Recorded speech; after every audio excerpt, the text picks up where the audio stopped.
This episode contains brief discussions of genocide, racism, prejudice, and imprisonment. If any of these topics are triggers for you, this may be a good episode to skip.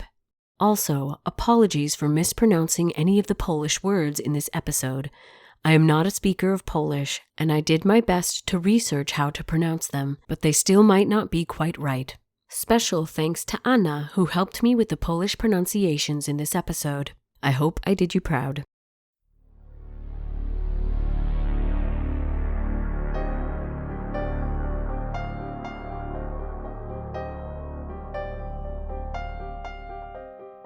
Humans are fascinated by gore and violence, but even more so the mysterious and unsolved. Interest in these disturbing and unpleasant subjects is called morbid curiosity, and it has gripped millions of people throughout the ages. I am one of those people. My name is Hallie, and this is the Morbid Curiosity Podcast.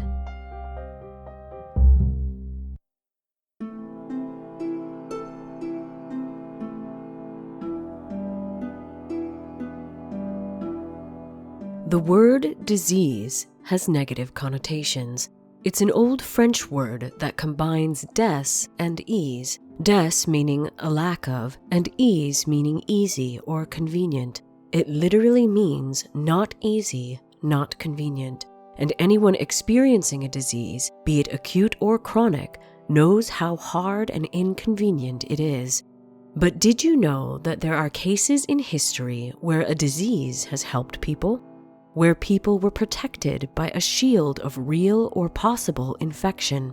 In this episode, we're going to discuss several cases in which disease or disease research was utilized to protect people from great harm. All of these cases occurred during World War II and were carried out by physicians doing their best to protect those targeted by the Third Reich, also known as the Nazis. The Nazis controlled Germany from 1933 to 1945, led by dictator Adolf Hitler. The central ideological features of the regime were racism against anyone who wasn't of white Germanic descent, eugenic deletion of anyone who wasn't of Germanic descent, including other so-called undesirables such as homosexuals, liberals, socialists, communists, Freemasons, Romani peoples, and differently abled people, and anti-Slavism, meaning hatred and discrimination of Slavic peoples, especially Jewish people, which is called anti-Semitism. Genocide, mass murder, and large-scale forced labor were the hallmarks of this regime. Some 6 million Jewish people were murdered by the Nazis between 1941 and 1945, a genocide referred to as the Holocaust. The murders were committed through mass shootings and poison gas chambers in extermination camps such as Auschwitz-Birkenau and Treblinka, both in occupied Poland. Millions of non-Jewish civilians and prisoners of war, or POWs, were also murdered in these camps. The Nazis conquered most of Europe, but were not a coordinated, cooperating body, instead being a collection of factions struggling to amass power at any cost. In the end, this was their downfall, as well as the refusal to admit defeat, resulting in the complete destruction of German infrastructure and massive additional war-related deaths. Throughout the war, many deaths were due to the intense spread of disease, both in the concentration camps and among soldiers in army camps. Both the concentration camps and army camps were crowded, close-quartered, and unhygienic, the perfect breeding ground for epidemics of typhus, a flea-borne bacterial infection that causes fevers, rashes, and eventually neurological damage and organ failure. While the Nazis feared such unclean diseases, they needed defenses against them, vaccines.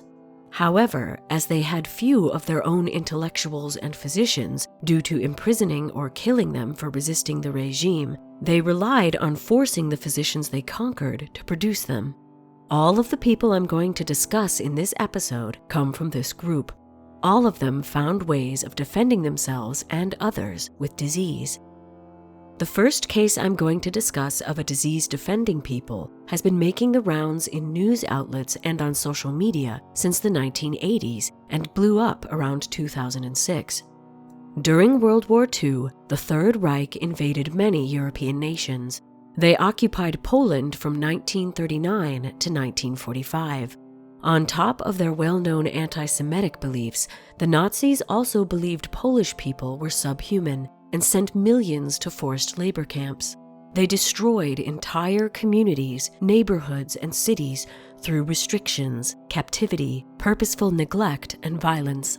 In the Polish town of Stalowa Wola, in the suburb of Rozwadów, 2 Polish physicians stealthily came up with a plan to keep the Third Reich out. They created a fake typhus fever epidemic, a disease that at the time had no easy treatment, causing the whole suburb to be quarantined. No one could leave, which saved many from being moved to work or death camps. At the time, typhus was spreading across the country, killing an average of 750 people a day. With intense fears surrounding contamination and contagion, the Nazis were attempting to contain the disease through quarantine and execution, and also through vaccine production, which I'll get to in a moment. Doctors Eugeniusz Łazowski and Stanisław Matulewicz were both practicing in Rozwadów in 1939. Łazowski had joined the Polish Red Cross, but was forbidden by the Nazis from treating Jewish patients. He did so anyway, sneaking into the Jewish ghetto under the cover of night. One day, a Polish soldier on leave begged Łazowski and Matulewicz to help him avoid returning to the war front. In an attempt to help the young soldier fake a life-threatening illness, the doctors came up with an ingenious idea. Years earlier, Arthur Felix and Edward Weigl had created the first rapid test for typhus infection. I'm going to do my best to explain how it works, but I'm not a biologist, so bear with me. First described in 1916, the Weigl-Felix reaction is a test to diagnose rickettsial infections like typhus. It's a rapid test, like the modern rapid COVID test, that detects the presence of typhus antibodies in the blood, the cells that the human immune system creates to mark pathogens for neutralization. Each individual antibody recognizes one or more specific pathogens and are generated when the immune system detects a potentially hazardous pathogen. The Weigl-Felix test relies on a strain of Proteus vulgaris bacteria called OX19. This bacteria, which is often the culprit behind urinary tract infections but is otherwise mostly harmless, causes the immune system to produce the same antibodies as it would for typhus. Because of this reaction, the bacteria were used to create a non-specific agglutination reaction test. This type of test detects antigens or antibodies in a sample by using inert particles such as dead strains of Proteus bacteria. When mixed with a patient's blood sample, the sample will agglutinate or clump together, as the immune cells in the sample create antibodies or antigens. If the sample agglutinates, the test is positive for the pathogen. If not, it's negative. Matulewicz proposed they inject the soldier with a dead strain of Proteus OX19 and see if it would fool the typhus test into a fake positive result, which would exclude him from returning to the front. It worked. The 2 physicians quickly realized that this bit of trickery could be used as a defense against the Nazis. In the winter of 1942, they began widely distributing the Proteus strain disguised as a vaccine. Within 2 months, the vast number of positive typhus tests successfully convinced the Nazis that an epidemic was raging in Rozwadów. In response, the Nazis quarantined the areas with typhus cases. In Rozwadów and 12 other villages, there were now safe havens within the quarantine zones. When the war ended, Łazowski continued to practice medicine in Poland. He kept quiet about his exploits out of fear of retaliation from Nazi sympathizers within the communist government of Poland. He and his family eventually fled Poland and settled in Chicago, where Łazowski earned a medical degree from the University of Illinois. In the 1970s, Rozwadów published the medical details of the hoax in a journal, but he didn't tell the full story until the 1990s, when he and Dr. Matulewicz published a memoir, Prywatna Wojna, or My Private War. It quickly became a bestseller in Poland. Since the publication of their book, Rozwadów has received awards from the Polish government and the American Medical Association. Quote, "I was not able to fight with a gun or a sword, but I found a way to scare the Germans," end quote. Rozwadów told the Chicago Sun-Times in an article where they compared him to Oskar Schindler, a German industrialist who saved thousands of Jewish lives by employing them in his ammunitions factories, made famous by the 1993 film about him called Schindler's List. In 2001, Ryan Bank, a cinema photography major at SIUC, began work on a documentary about Rozwadów. However, there's no evidence that the film was ever completed or released. It's possible this is because the Rozwadów story has been exaggerated over the years. Many recent articles and online posts about Rozwadów state that he saved 8,000 Jewish lives over 3 years with the ruse. However, there weren't 8,000 Jews in the region at the time. Most were rounded up and deported to concentration and extermination camps in July of 1942. So at the time of the ruse in the winter of 1942, there were few Jews left in Rozwadów. The number 8,000 was the creation of Art Golab, writer of the newspaper article entitled Chicago's Schindler, which made the front page of the Chicago Sun-Times on August 31st, 2001. He later stated that, quote, "Nobody would have been interested in the story if there had only been Poles saved," end quote. He had adapted the story to sell more papers. Rozwadów admitted that he wasn't the hero depicted in the pages of the Chicago Sun-Times. He was embarrassed and angry that he had been portrayed that way. In his book, he states that he secretly cared for Jewish patients, but he hadn't been able to save them with the ruse. Any Jewish people that tested positive for typhus would have been executed, not quarantined. Still, the ruse saved thousands of Polish people from being deported to forced labor camps. The disease defended them from the Nazis. Another case of disease defending the lives of innocent people actually resulted in the first mass-produced vaccine for typhus. Rudolf Weigl, a Polish biologist and parasitologist, was able to save the lives of many Polish and Jewish people by involving them in his vaccine research. Weigl, who was born in Austria, had been drafted during World War I into the Austro-Hungarian Army Medical Division to study typhus. After Poland regained its independence, Weigl was hired in 1920 as a professor of biology at Jan Kazimierz Universitet in Lwów at the Institute for the Study of Typhus and Virology, where he had a breakthrough.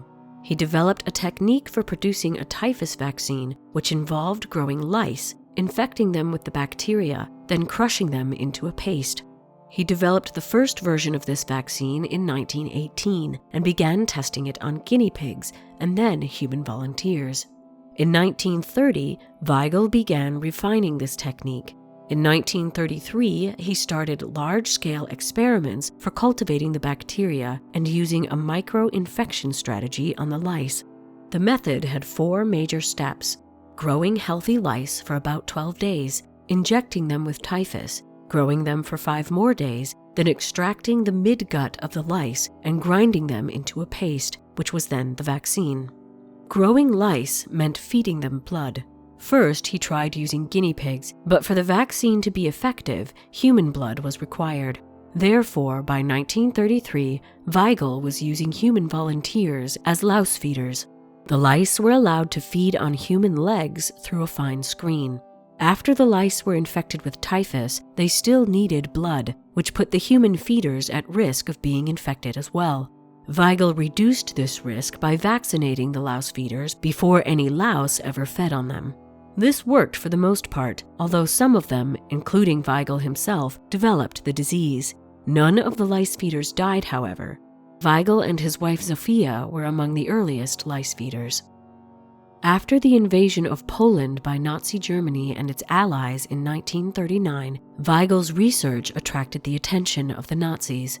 Initially, the Nazis put the Soviets in control of Poland and the University of Lvov. Thousands of ethnic Poles were deported to gulags in Kazakhstan, Siberia, and other areas deep within the Soviet Union. During this period, Weigl's institute continued to function.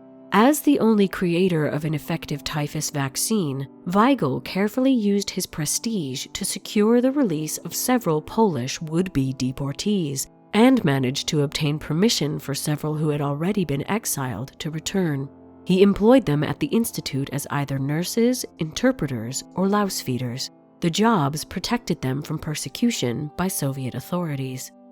In June of 1941, after the Nazis turned on the Soviet Union, Lvov University was taken over by the Nazi authorities.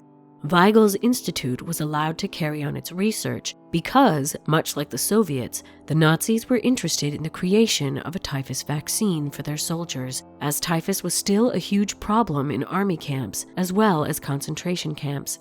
Nazi-run typhus research using human subjects purposefully infected with the disease was already being carried out in concentration camps such as Buchenwald with little success. More on this later. The Nazis converted a building from a former grammar school into Weigl's new laboratory and ordered a steep rise in production of the vaccine. They wanted all of it for their armed forces. The institute became directly subordinate to the German military, which happened to give its employees significant protection against Nazi soldiers and secret police. Not long before this order, many distinguished professors had been arrested and sent to concentration camps. There was real danger that the same thing could happen at Lvov University. To try and avoid this, Weigl began hiring prominent Polish intellectuals who might be in danger for his institute in July of 1941. Weigl also managed to convince the Nazi authorities to give him full discretion as to whom he hired for his experiments and refused to relocate to Berlin. Association with the institute offered a measure of protection. Employees, both researchers and louse feeders, were issued a special pass which noted both that they might be infected with typhus and that they worked for an institution of the German military. As a result, they could move freely about the occupied city and, if stopped by the police or the Gestapo, were quickly released. They also received extra rations and typhus vaccinations.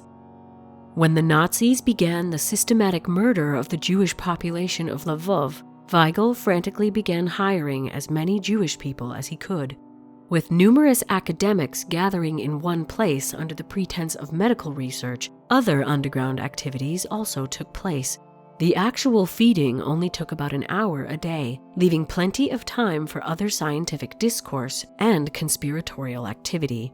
Due to his special position, Weigl was allowed to have a radio at the institute, which was punishable by death for other Polish people.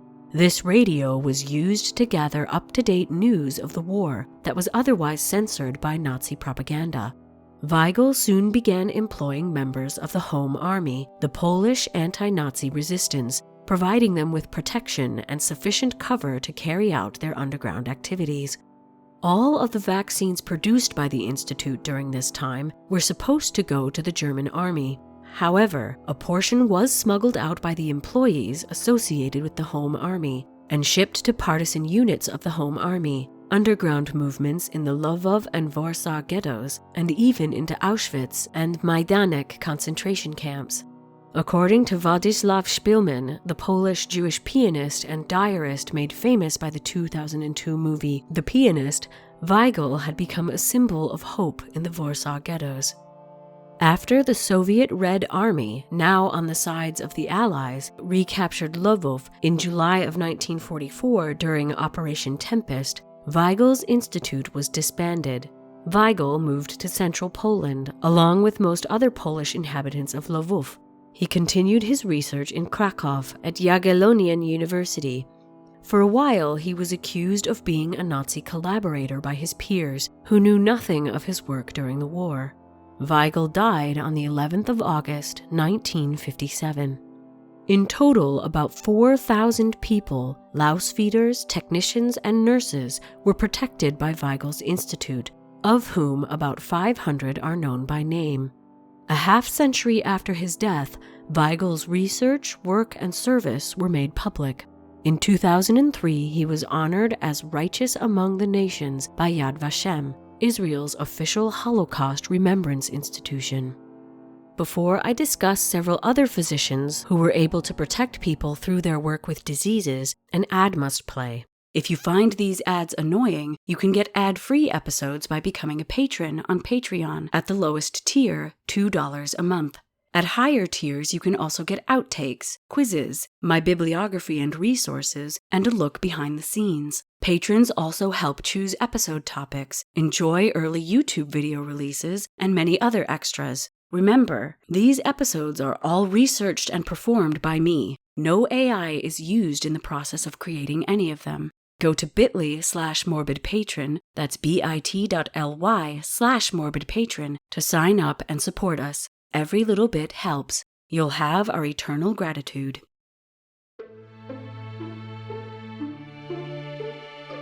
Another unsung hero who worked with Weigl is Ludwig Fleck. Fleck was a Polish, Jewish, and Israeli physician and biologist who worked with Weigl at Lvov University as a student. He went on to become director of the bacteriological laboratory at the Lvov Social Security Authority. In 1935, he founded and worked at a private bacteriological laboratory.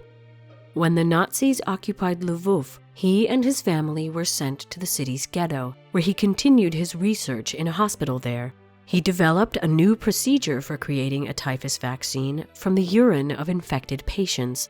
The Nazis became interested and arrested Fleck and his family in 1942, sending them to La Akun pharmaceutical factory and ordering Fleck to produce a typhus serum for them.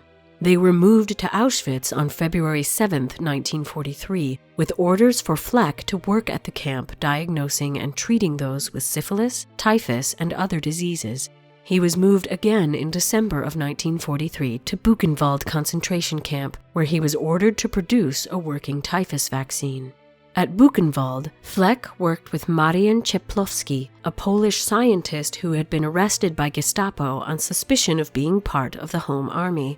After being injured during hard labor at the camp, Cieplowski was sent to work in the hygiene department in April of 1943. The Nazis wanted an alternative to the lice method of typhus vaccine production, as they didn't want to chance a typhus outbreak at the camp. Therefore, Cieplowski had been working with rabbits as hosts for the bacteria. He and others working in the hygiene department were forced to test their vaccines on the inmates of the camp. In all, 729 inmates were used as test subjects, of whom 154 died.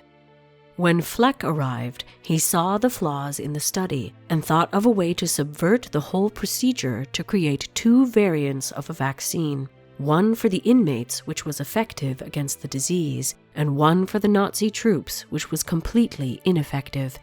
As the Nazi staff at the camp had achieved their positions through loyalty instead of education, they were unable to recognize what Fleck and Cieplowski were doing. The two men were liberated along with the rest of the camp by American soldiers on April 11, 1945. Fleck returned to Poland and continued his research, publishing 87 medical and scientific articles between 1946 and 1957. He branched out into the philosophy of science as well. In 1951, he was awarded the National Prize for Scientific Achievements. After suffering a heart attack in 1956, Fleck moved to Israel and worked at the Israel Institute for Biological Research. He died in 1961. Cieplowski worked for the Red Cross and then in the Exhumation and Identification Department of the International Tracing Service, trying to find and identify the bodies of those prisoners who had died at concentration camps. He was also involved in the Nuremberg trials, the international court proceedings against the Nazis after the war. During one of these trials, called the Doctor's Trial, it was finally revealed that the Nazis had received fake typhus vaccines. He wrote a full account in May of 1946. He then moved to the United States in 1951 with his wife and worked at Roosevelt Hospital in New York. He died in 1973. The final case I'm going to talk about comes not from Poland, but from Italy. In September of 1943, Benito Mussolini's fascist regime, once an ally to the Nazis, was taken over by Nazi forces. Anti-Semitic laws intensified. Things were especially bad in Rome, where residents of the Jewish ghettos were captured in large numbers and sent to concentration camps. 10,000 people were sent over the 2-year occupation of Italy. Fate Bene Fratelli Catholic Hospital in Rome, at the time run by Dr. Giovanni Borromeo, sat on an island in the Tiber River about 300 meters away from a ghetto. Established in 1585, the hospital was built on the site of a Roman temple to Asclepius, the god of medicine.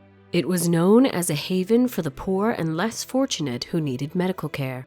At the time of the Nazi invasion, Fate Bene Fratelli Hospital had just been converted from a hospice to a modern hospital by Dr. Borromeo and Father Maurizio Bialik. On October 16, 1943, Nazi forces raided the nearby Jewish ghetto. Fleeing for their lives, many Jewish residents crossed the Tiber River Bridge and sought sanctuary at the hospital. Thinking quickly, Dr. Borromeo took in the refugees and put them in quarantine.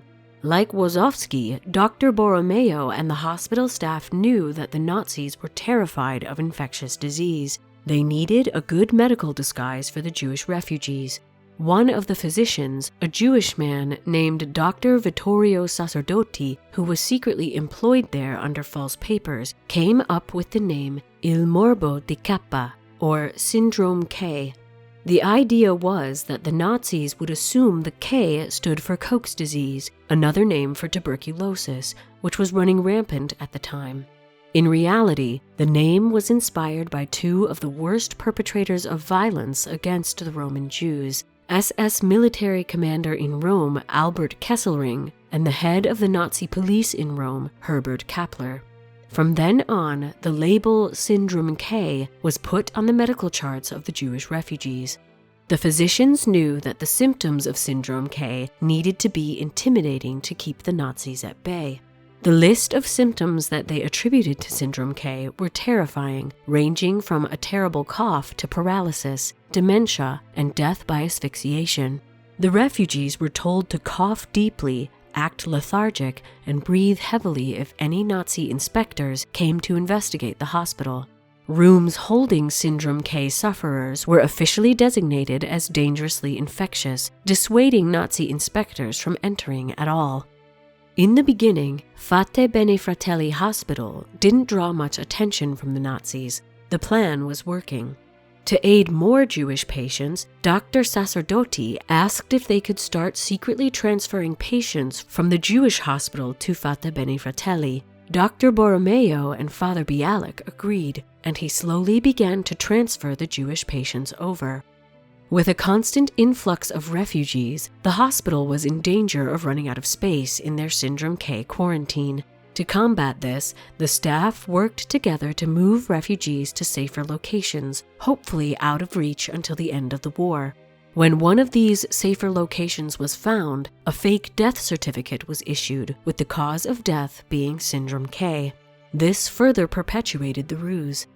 Father Bialik and Dr. Borromeo also installed an illegal radio transmitter in the hospital basement and made contact with General Roberto Lordi of the Italian Royal Air Force. Unfortunately, in May of 1944, the Nazis raided the hospital. They discovered 5 Polish Jews who were trapped on a balcony. All 5 were taken away. Despite this setback, the Syndrome K ruse was incredibly successful. While exact numbers vary, it's thought that the doctors and staff of Fate Bene Fratelli Hospital managed to save around 100 Jewish lives. Survivor testimonies gathered by Yad Vashem confirm this. And the 5 refugees that were taken away, Italy was liberated about a month later, and all 5 survived. After World War II, Dr. Borromeo was lauded by the government of Italy for his work and recognized as a righteous among nations by Yad Vashem. He died in the hospital on the 24th of August, 1961. On June 21, 2016, Fate Bene Fratelli Hospital was honored as a House of Life by the Raoul Wallenberg Foundation, a U.S. organization dedicated to honoring heroic acts during the Holocaust. All of these physicians were in danger. Some were forced to do terrible things, but in the end, they did what they could to help others, using their specialist skills. They couldn't save everyone, but they did what they could. That's all any of us can do when faced with such circumstances. Often, a little goes a long way, and so it was that these physicians were able to protect thousands using what they knew best, disease. And that, my friends, sparks our curiosity.